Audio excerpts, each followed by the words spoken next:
All characters in the clip are entirely fictional. COVID protocols were followed. All actors have been vaccinated. Hi, so I'm Mala.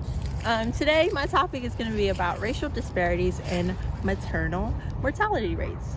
So in recent years, there has been alarming rates of Black women dying at a higher rate than white women are during childbirth. In recent years, studies have shown that Black women are 3 to 4 times more likely to die from childbirth than white women are. So a study in 2016,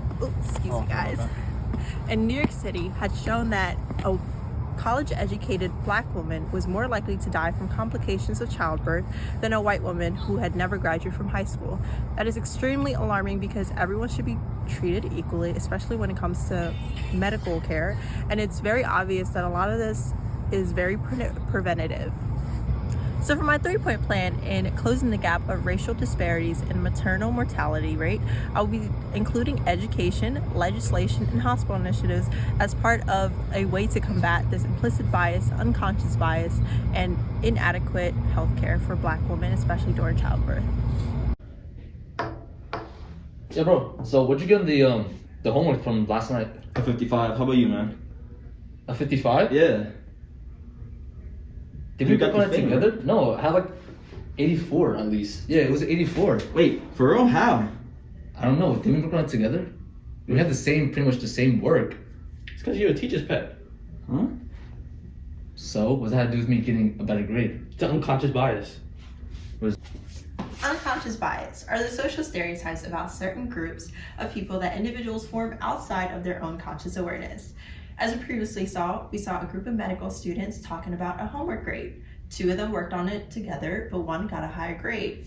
And 1 pointed out, hey, that's unconscious bias. Just because both of them worked on the same grade, but 1 got higher, that seems a little unfair. So, in the medical aspect, we're going to talk about how Black mothers die at alarming more rate than white mothers do during childbirth, which obviously proves there is unconscious bias just because of their skin tone. It is important that medical students receive the training for this because in order to provide better treatment, they have to be able to understand that there are, a gap of racial disparities. So the CLAS, created by the CDC, is the Cultural and Logistical Appropriate Services for Maternal Health Services, and they basically give out services and programs that gives accredited nurses, practitioners, doctors, physician assistants, and they basically train them that, this is very real and we have to learn how to close that gap. So part of my initiative is to include that, and so education is going to be a huge part of my 3-point plan.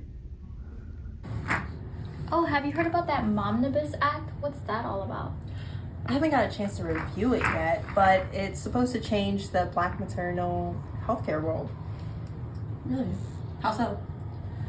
So basically, it's a congressional act that was introduced earlier in 2021, and it's supposed to provide funding for single parents who have lost, their partner. So in this case, it would unfortunately be Black mothers. And then it would basically take care of the kid and also introduce the U.S. Department of Health Services into this as well to look into reviewing and stuff like that, basically. That's a really great idea. Yeah. Sounds like it would really be beneficial in healthcare.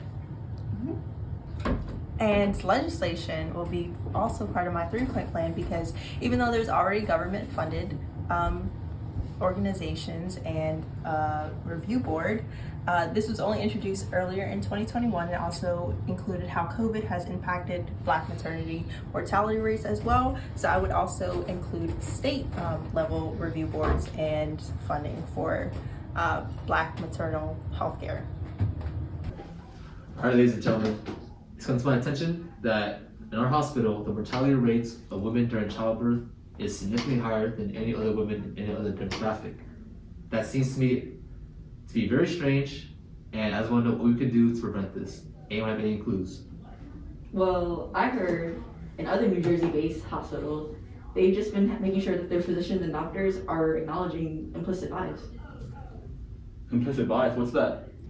So implicit bias is basically like the idea that we have certain attitudes towards certain groups of people. But I did read that study, and basically what they had said was they were going to start with like preventative care with patients, and basically acknowledge implicit bias. Oh, so what you're saying is for a hospital, we should pretty much have our physicians and anyone who's in the health, like the care department for us, for our patients, they should kind of learn about implicit bias so it'll help them take care of our patients better. Yeah, basically, we would have to. I mean, we have to acknowledge first that Black women are dying. They are dying, and Okay. but we also have to acknowledge, there's other health symptoms and illnesses such as like diabetes, like high cholesterol. Like we should start running tests for them early on in pregnancy, just to make sure the baby and the mother is okay. Okay. I think that's a good idea. So for my initiative, we're gonna add hospital initiatives because I think it's very important that hospitals and each individual hospitals can help make a change by adding preventative care as well as acknowledging there are different other environmental factors, as well as implicit bias, and making sure our physicians and other medical professionals acknowledge that as well.